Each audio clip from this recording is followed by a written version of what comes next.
بسم اللہ الرحمن الرحیم۔ آج ہم بات کریں گے کہ شب قدر 2024 کس مہینے میں آ رہی ہے، کس دن میں ہے، اس کی تاریخ کیا ہے، ڈیٹیل میں آج انشاءاللہ ہم بات کریں گے۔ تو یاد رکھیں، جو ہمیں حکم دیا گیا ہے وہ یہ ہے کہ رمضان المبارک کے آخری عشرے میں شب قدر کو طاق راتوں میں تلاش کرو، یعنی یہ رمضان کی 21 تاریخ، 23 تاریخ، 25 تاریخ، 27 تاریخ اور 29 تاریخ کو یہ راتیں تلاش کرنی چاہیے۔ تو اس کے متعلق ہم بات کریں گے تاکہ ہمیں آسانی ہو جائے کہ جنوری، فروری، مارچ کے اعتبار سے وہ منتھ کون سا ہے اور پیر، منگل، بدھ کے اعتبار سے وہ دن کون سا ہے، مارچ یا اپریل کی تاریخ کون سی آ رہی ہے اور کون سا دن آ رہا ہے، تاکہ ہمارے لیے آسانی ہو جائے۔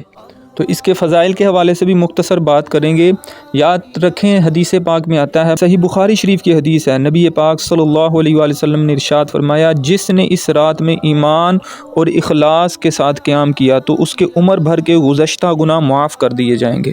اور اللہ تعالیٰ قرآن کریم میں فرماتا ہے، لیلۃ القدر خیر من الف شہر، کہ لیلۃ القدر 1000 مہینوں سے بہتر ہے۔ اور فرمایا تنزل الملائکۃ والروح، اس میں فرشتے نازل ہوتے ہیں۔ اور لیلۃ القدر کو قدر اس لیے کہتے ہیں، قدر کا مطلب ہے تنگی، یعنی ملائکہ اس رات میں اس قدر نازل ہوتے ہیں کہ زمین تنگ ہو جاتی ہے۔ تو اندازہ لگائیں کہ لیلۃ القدر خیر من الف شہر 1000 مہینوں سے بہتر ہے، یعنی اس رات عبادت کرنے والوں کو 1000 ماہ یعنی 83 سال 4 ماہ سے بھی زیادہ ثواب عطا کیا جاتا ہے۔ اتنی دیر اس کو عبادت کا کہ ایک بندے نے 83 سال 4 ماہ عبادت کی ہو، اتنا ثواب اس کو عطا فرمایا جاتا ہے۔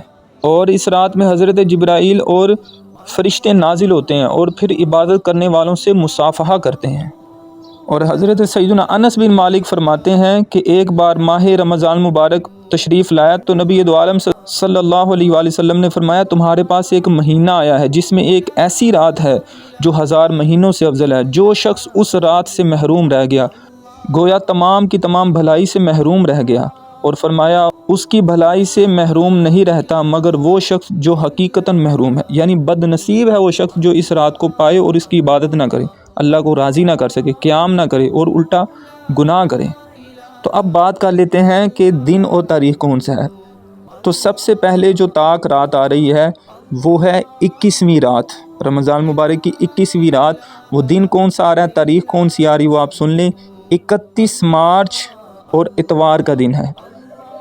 یعنی جس دن جنہوں نے اعتکاف بیٹھنا ہے وہ اعتکاف بیٹھیں گے۔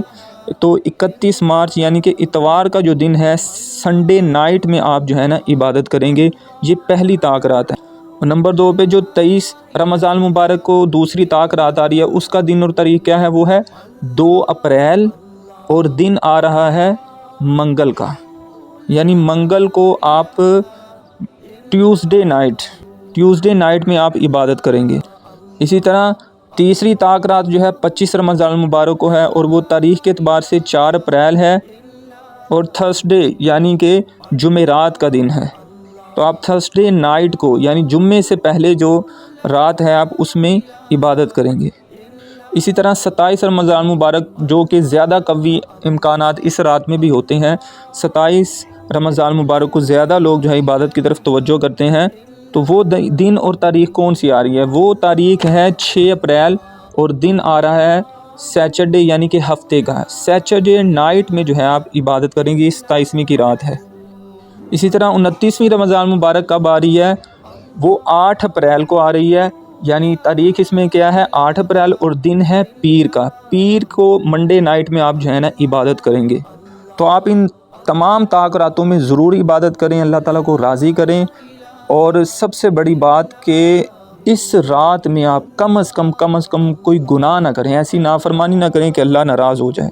تو بعض لوگوں نے اس کی کچھ نشانیاں بھی بیان کی ہیں، لیکن 100% کوئی بھی نہیں کہہ سکتا کہ کون سی رات 21ویں ہے یا 23ویں ہے یا 25ویں، اس کو پوشیدہ رکھا گیا ہے، کوئی بھی رات ہو سکتی ہے۔ آپ ان تمام راتوں میں ضرور عبادت کا اہتمام کریں۔ تو شب قدر کی علامات یہ ہیں کہ وہ مبارک شب کھلی ہوئی، روشن اور بالکل صاف اور شفاف ہوتی ہے۔ اس رات میں نہ زیادہ گرمی ہوتی ہے نہ زیادہ سردی، بلکہ یہ رات معتدل ہوتی ہے کہ اس رات میں چاند کھلا ہوا ہوتا ہے۔ اس پوری رات میں شیاطین کو آسمان کے ستارے نہیں مارے جاتے۔ مزید نشانیوں میں سے یہ بھی ہے کہ اس رات کے گزرنے کے بعد جو صبح آتی ہے اس میں سورج بغیر شعاع کے طلوع ہوتا ہے اور وہ ایسا ہوتا ہے گویا کہ 14ویں کا چاند ہوتا ہے۔ اللہ عز و جل نے اس دن طلوع آفتاب کے ساتھ شیاطین کو نکلنے سے روک دیا، یعنی اس ایک دن کے علاوہ ہر روز سورج کے ساتھ شیطان بھی نکلتا ہے، لیکن اس دن نہیں نکلتا۔ تو اس رات میں آپ جاگیں، عبادت کریں، کمزوروں کے لیے، بیماروں کے لیے، قرض سے خلاصی کے لیے، تمام مسلمانوں کے لیے دعا کریں، اور فلسطینیوں کے لیے دعا کریں۔ اللہ تعالیٰ ان کے حق میں بہتری فرمائے، اللہ تعالیٰ ان کی غیب سے مدد فرمائے، دشمنان اسلام ہے اللہ تعالیٰ ان کو تباہ و برباد فرمائے۔ بسم اللہ الرحمن الرحیم۔ اب ہم بات کریں گے شب قدر میں کیا پڑھنا چاہیے۔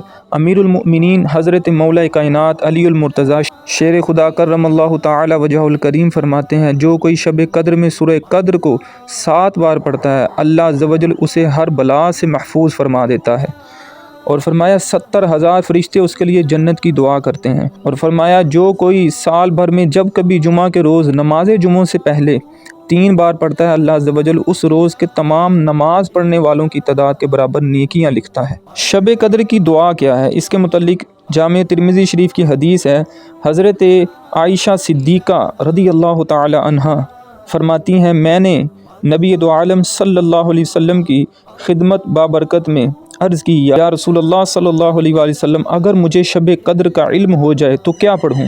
تو سرور کائنات امام الانبیاء صلی اللہ تعالی علیہ وآلہ وسلم نے ارشاد فرمایا، اس طرح دعا مانگو، اللہم انک عفو کریم تحب العفو فاعف عنی۔